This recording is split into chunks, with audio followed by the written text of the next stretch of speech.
के अंतर्राष्ट्रीय संगठनों के कुछ दूसरे पार्टों को देखते हैं, जिसमें पहला है अंतर्राष्ट्रीय परमाणु ऊर्जा अभिकरण, दूसरा आपका आता है अंतर्राष्ट्रीय परमाणु परीक्षण प्रतिबंध संधि संगठन, और तीसरा आता है संयुक्त राष्ट्र औद्योगिक विकास संगठन।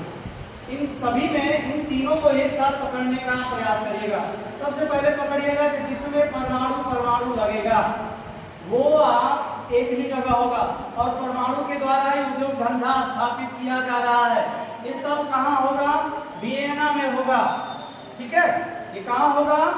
परमाणु परीक्षण कहाँ होगा?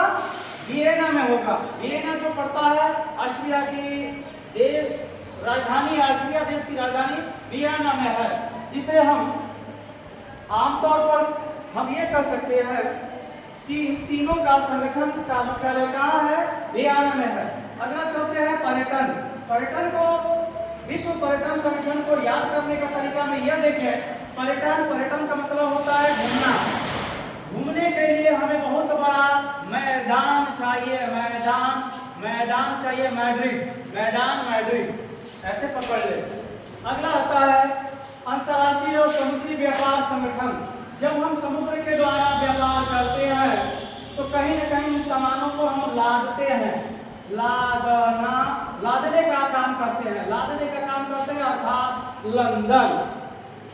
अगला है अंतर्राष्ट्रीय न्यायालय कभी भी क्या करता है? वो बिना डर के कोई भी आदेश देता है, बिना डर के वो देता है, अर्थात निडर।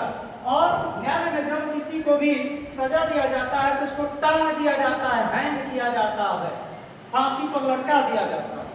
अगला यूनेस्को का मुख्यालय और यूनिसेफ का मुख्यालय, इन दोनों को एक साथ याद करें। सबसे पहली बात, यूनेस्को मुख्यतः धरोहर के रूप में काम करती है और यूनिसेफ बच्चों को बचाने का काम